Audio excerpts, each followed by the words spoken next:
Student, next topic is pH of salt solution. We have discussed already about pH. What is pH? It is the negative logarithm of hydrogen ion concentration. तो हमने acid base की तो बात की थी, जिसमें हमने acidic pH, basic pH के बारे में डिस्कशन किया था. लेकिन अब हम जो बात कर रहे हैं वो है बात कर रहे हैं सॉल्ट सोल्यूशन की. सॉल्ट किससे बनता है? एसिड प्लस बेस से. You can see acid plus base क्या बनेगा? सॉल्ट बनेगा. न्यूट्रल सॉल्ट जैसे वो डिपेंड करता है पीएच के ऊपर. मीन्स कहने का ये है कि एसिड और बेस जब दोनों ऐड हो जाएंगे तो क्या बन जाएगा? सॉल्ट बन जाएगा. सबसे पहले बात करेंगे न्यूट्रल सॉल्ट की, फिर बात करेंगे एसिडिक सॉल्ट की, फिर बात करेंगे हम बेसिक सॉल्ट की. तो देखिए, न्यूट्रल सॉल्ट किसको बोलते हैं? जिसमें स्ट्रॉन्ग एसिड और स्ट्रॉन्ग बेस हो, यानी कि दोनों ही एसिड एंड बेस दोनों ही स्ट्रॉन्ग रहेंगे, तो उसको हम कहेंगे न्यूट्रल, क्योंकि ये एक दूसरे के इफेक्ट को क्या कर देंगे? खत्म कर देंगे. तो जो HCl है, NaOH है, ये डबल डिस्प्लेसमेंट रिएक्शन से NaCl प्लस H2O बना देता है. इसकी pH अप्रोक्सीमेट 7 है, बिकॉज ये न्यूट्रल है. इसके बाद strong acid, weak base. Strong acid में हम बात करें तो HCl is a strong acid. NH4OH इसका नाम है अमोनियम हाइड्रोक्साइड. अमोनियम हाइड्रोक्साइड ये जो है वो वीक बेस है. अब आपको पता है कि स्ट्रॉन्ग एसिड और वीक बेस, एसिड कौन है? स्ट्रॉन्ग. तो सॉल्ट भी कैसा होगा? एसिडिक. तो इसीलिए जो सॉल्ट बनेगा उसकी जो पीएच रहेगी वो स्लाइटली एसिडिक होगी, लगभग pH 6 के आसपास है. इसका नाम है अमोनियम क्लोराइड. तो 6 pH के आसपास है, एसिडिक सॉल्ट बनेगा. Similarly weak acid, strong base, तो इसमें कैसा सॉल्ट बनेगा? इसमें बेसिक सॉल्ट बनेगा, बिकॉज इसमें स्ट्रॉन्ग बेस हम यूज कर रहे हैं. NaOH is a strong base. CH3COOH ये क्या है? ये एसिटिक एसिड है, जो कि वीक एसिड में काउंट होता है. तो जैसे इसकी रिएक्शन होती है डबल डिस्प्लेसमेंट रिएक्शन से, Na positive ion, OH negative ion, इसमें CH3COO negative and H positive. CH3COO ने आपस में कंबाइन हो जाएंगे, negative charge positive charge, and this positive and this negative combines to form water. तो इसमें जो सॉल्ट बनेगा वो बनेगा sodium acetate. This is sodium, और एसिटिक एसिड से जो सॉल्ट बना उसका नाम है एसीटेट. क्लियर? तो ये बना आपका जो बेसिक सॉल्ट, क्योंकि इसमें स्ट्रॉन्ग बेस था. अब वीक एसिड, वीक बेस, जैसे स्ट्रॉन्ग एसिड स्ट्रॉन्ग बेस था, वैसे वीक एसिड वीक बेस का जो सॉल्ट है वो भी नियर अबाउट न्यूट्रल के ही होगा, क्योंकि दोनों ही वीक हैं. तो एसिटिक एसिड और ammonium hydroxide both are weak acid and base, so they will form the salt which having the neutral pH, CH3COO NH4. NH4 means ammonium and this is for the acetate. तो नाम बन गया ammonium acetate plus water. This is the reaction of weak acid and weak base. Now we will discuss about the common salt. Common salt NaCl जो हम घर में use कर रहे हैं, इसको टेबल सॉल्ट भी बोलते हैं, इसको रॉक सॉल्ट भी बोलते हैं. टेबल पे ही रहता है ये, हमेशा आपने देखा होगा table salt. NaOH, HCl. NaOH is the base, HCl is acid. क्या बना? Salt. NaCl plus H2O. This is neutralization reaction. दो तरह से हमें मिलता है, या तो सी वाटर से मिलता है, रॉक सॉल्ट से. सी वाटर में आपको पता ही है सलाइन होता है सी वाटर. रीजन क्योंकि जो हमारा सॉल्ट है वो इसमें डिजोल्व फॉर्म में रहता है, उसको इवेपोरेशन से हम उसको अलग कर सकते हैं. रॉक सॉल्ट क्यों बोलते हैं? अगर कई बार क्या होता है कि जो वाटर है इवेपोरेट हो जाता है, तो पीछे रॉक के फॉर्म में जो सॉल्ट है वो रह जाता है, क्योंकि एक साथ सॉल्ट इकट्ठा होता है, धीरे धीरे वो क्या बन जाता है? रॉक बन जाता है. तो उसको रॉक सॉल्ट भी कहते हैं. रॉक को तोड़ के हम नमक को अलग कर सकते हैं. यूजेस क्या क्या हैं? पहला, कास्टिक सोडा बनाने में, वॉशिंग सोडा बनाने में. इनको हम डिटेल में पढ़ेंगे सभी को. कास्टिक सोडा को भी, वॉशिंग सोडा को भी, बेकिंग सोडा को, HCl, H2, Cl2, sodium metal, इन सबको बनाने में हम NaCl का यूज करते हैं. फूड को कुक करने में इसका यूज है, हम घर में यूज कर रहे हैं. पिकल, अचार को प्रिजर्व करने में, है ना, पिकल्स को प्रिजर्व करने में भी हम इसका यूज करते हैं. नेक्स्ट, मीट को प्रिजर्व करने में. मीट को कैसे प्रिजर्व किया जाता है? मीट जो कि जैसे मान लो फिश की बात करें, फिश के ऊपर नमक लगा देते हैं, मतलब सॉल्ट लगा देते हैं, जिससे उसका क्या होगा? उस पर कोई बैक्टीरिया की ग्रोथ नहीं होगी, तो इससे हम उसको प्रिजर्व कर सकते हैं. मैन्युफैक्चरिंग ऑफ सोप बनाने में, साबुन बनाने में, 4th चैप्टर में हम इसको डिटेल में करेंगे. How will you prepare soap बनाने में हम किसका यूज कर रहे हैं? कॉमन सॉल्ट का. और मेल्टिंग पॉइंट ऑफ आइस, आपने देखा होगा आइसक्रीम जो हम यूज करते हैं, खाते हैं, आइसक्रीम जो एक मटके के अंदर जो लोग रखते हैं और उसमें बर्फ डाल के रखते हैं, है ना, तो उस आइस को जल्दी मेल्टिंग ना हो उसके लिए उसमें क्या डाल दिया जाता है? नमक डाल दिया जाता है. तो नमक डालने से क्या होगा? आइस जो है वो क्या नहीं होगी, मेल्ट नहीं होगी, उससे उसका मेल्टिंग पॉइंट क्या हो जाएगा, इंक्रीज हो जाएगा। तो इसलिए हम कॉमन सॉल्ट का यूज़ कर लेते हैं किसके अंदर, increase the melting point of the ice.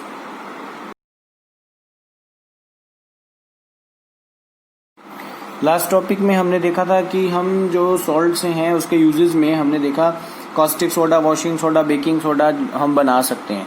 तो सबसे पहले ही हम बात करते हैं कास्टिक सोडा की, जिसको हम NaOH कहते हैं, sodium hydroxide. It is strong base. कैसे इसको बनाते हैं, ये एक मेथड है जिसका नाम है क्लोर एल्कली प्रोसेस या क्लोर एल्कली रिएक्शन। इस रिएक्शन से हम क्या बना सकते हैं, कास्टिक सोडा फॉर्म कर सकते हैं। लेकिन कैसे बनता है, 2 इलेक्ट्रोड लेंगे आप, एक कैथोड और एक एनोड। नेचुरल सी बात है, 2 इलेक्ट्रोड लेंगे, उसको हम एक बैटरी से कनेक्ट कर देंगे और इलेक्ट्रोलिसिस करवाएंगे। लेकिन इलेक्ट्रोलिसिस किसका होगा, वो सोडियम क्लोराइड सॉल्यूशन का होगा, जो कि वाटर में प्रिपेयर करेंगे हम। कॉन्सेंट्रेटेड फॉर्म होगी उसकी। अल्टीमेटली अगर बात समझी जाए तो नमक को आपने क्या करना है, वाटर में डिसॉल्व करना है।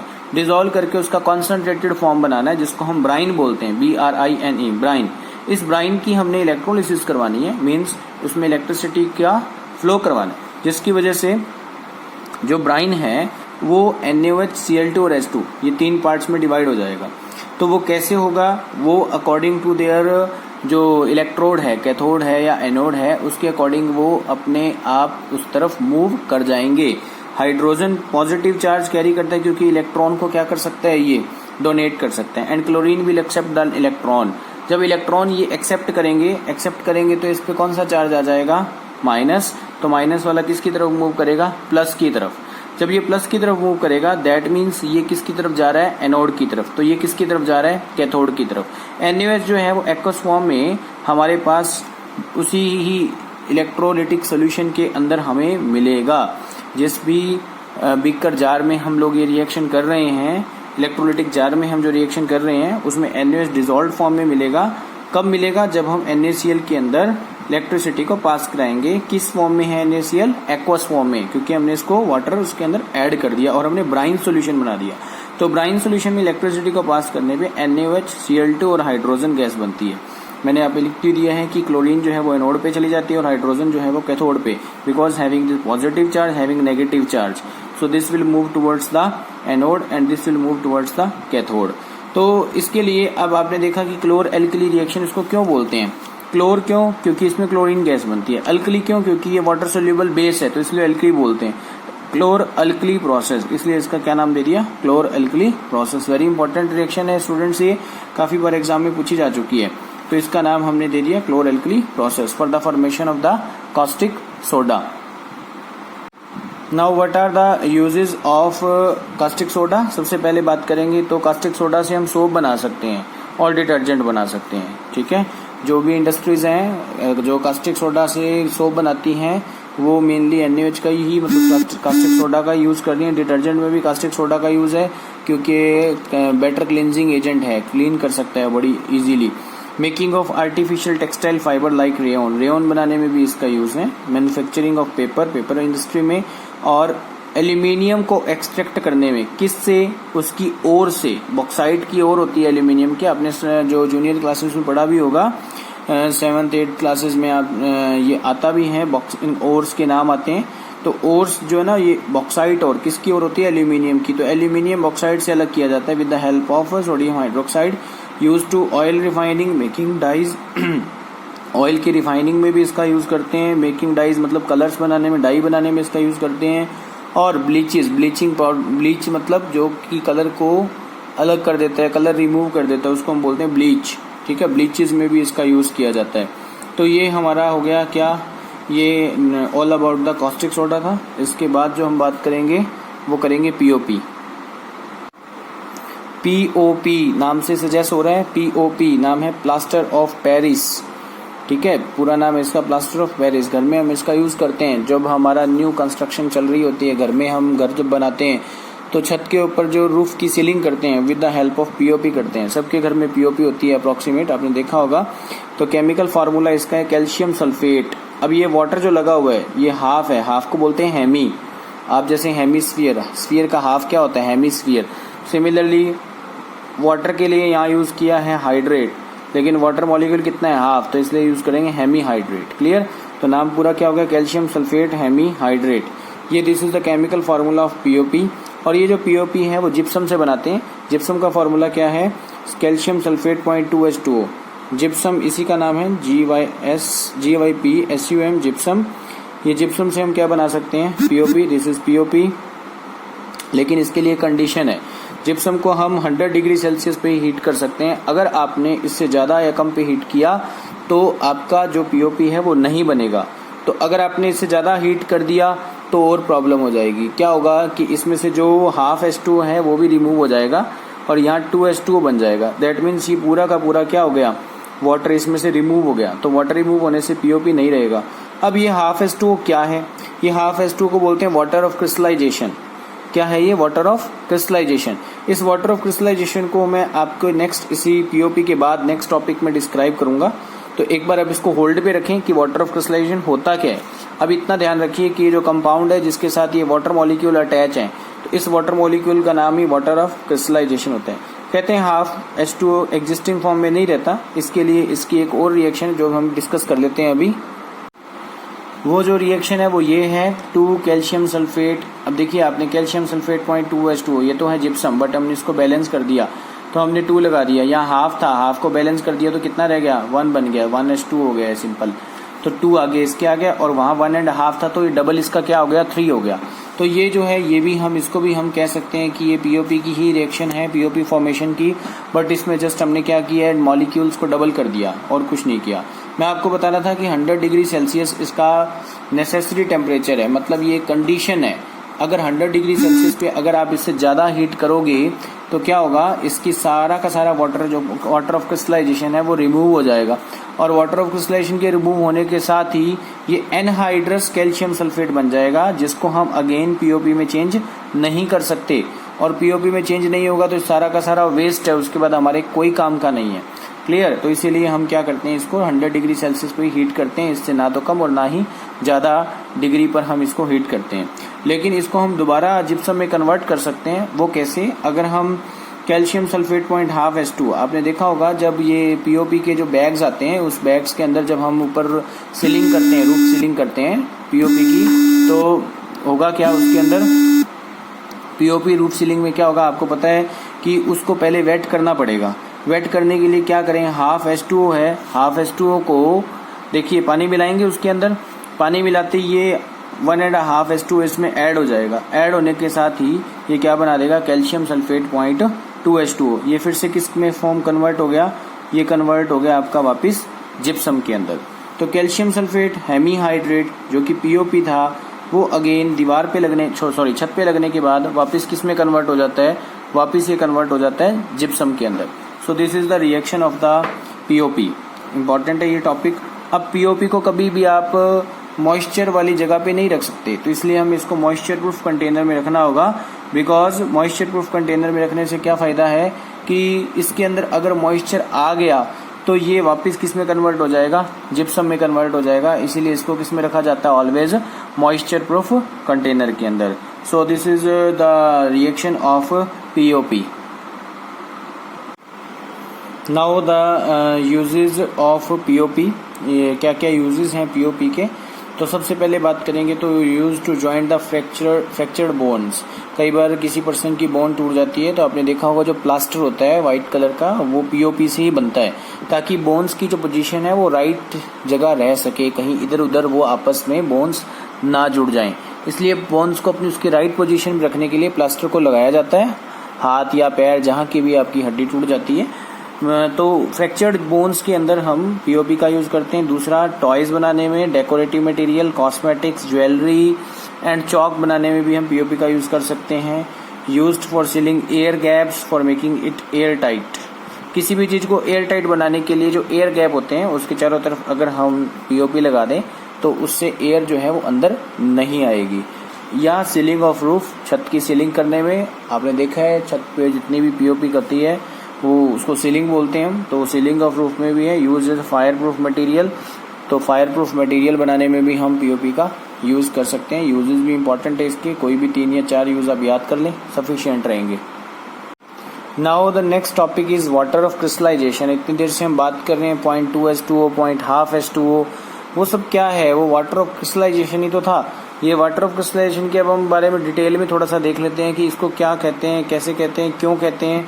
तो जो वाटर मॉलिक्यूल्स किसी भी कंपाउंड के साथ, किसी भी स्ट्रक्चर के साथ अटैच रहते हैं, which form the part of the structure, जो कि एक स्ट्रक्चर का ही पार्ट है। आपने देखा जैसे calcium sulphate 0.2H2O, that is the part of that structure, क्योंकि कैल्शियम सल्फेट के साथ अगर वाटर ऑफ क्रिस्टलाइजेशन नहीं होगा तो उसकी शेप, साइज वो उसके अकॉर्डिंग नहीं हो पाएगी।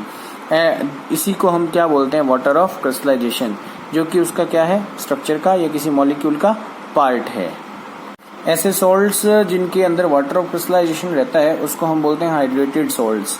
जैसे जिसके अंदर, जैसे अब ये है कॉपर सल्फेट 0.5H2O, इसमें आपने देखा कि इसमें वाटर है तो इसको हम हाइड्रेटेड सॉल्ट्स बोलेंगे, ठीक है। अगर जिसके अंदर नहीं होगा वाटर तो उनको बोलेंगे एनहाइड्रस। उसके लिए एक वर्ड यूज करते हैं एनहाइड्रस, ANHYDROUS, जिसको मैं भी बताने वाला हूँ आगे, लेकिन कुछ उससे पहले एग्जांपल देख लेते हैं हम। Copper sulphate 0.5H2O, copper sulphate penta, penta means 5, hydrate means water, pentahydrate. Sodium carbonate decahydrate, ferrous sulphate heptahydrate, ठीक है। Calcium sulphate dihydrate. तो ये सब चीजें क्या है, ये सब जो कंपाउंड हैं वो सब के सब जो है हमारे वाटर ऑफ क्रिस्टलाइजेशन का एग्जांपल इसके साथ है। तो कैल्शियम सल्फेट 0.2H2, इसका बोलते हैं डाईहाइड्रेट, दिस इज हेप्टाहाइड्रेट, ये इज डेकाहाइड्रेट, पेंटाहाइड्रेट। ये सारे वाटर मॉलिक्यूल्स किसके साथ अटैच हैं, इनके साथ अटैच हैं। तो इसी के नाम के आगे इन्होंने डाईहाइड्रेट, हेप्टाहाइड्रेट ये सब डाल दिया। These are the water of crystallization. अब वाटर ऑफ क्रिस्टलाइजेशन की वजह से ही उसकी साइज, उसका शेप, कलर, कोई भी क्रिस्टल्स जो है वो उस पे डिपेंड करता है, किस पे, वाटर ऑफ क्रिस्टलाइजेशन पे। तो ये क्या कहता है, ये वो वाटर नहीं है जो किसी सॉल्ट को क्या बना दे, वेट बना दे। तो it does not make the salt wet, ठीक है, वो वाला वाटर नहीं है ये अटैच्ड वाटर मॉलिक्यूल्स रहते हैं जो कि शेप, कलर के लिए भी रिस्पॉन्सिबल है, और साथ में अगर इसको हम हीट करें तो अपने वाटर को ये लूज कर देते हैं और फॉर्म एनहाइड्रस। मैंने वर्ड का डिस्कशन किया था। अगर इसमें देखिए जैसे ये है कैल्शियम सल्फेट 0.2H2O, इसमें से अगर हमने वाटर को हीट किया, मतलब सॉल्ट को हीट किया, तो वाटर इसमें से क्या हो जाएगा, रिमूव हो जाएगा। लेकिन अगर हम इसमें फिर से वाटर ऐड कर देंगे तो फिर से उसको बोलेंगे हाइड्रेटेड सॉल्ट, मीन्स उसमें फिर से क्या आ चुका है, वाटर आ चुका है। देखिए इसमें कैसे पता लगा मुझे वाटर ऑफ क्रिस्टलाइजेशन की कितनी वैल्यू है।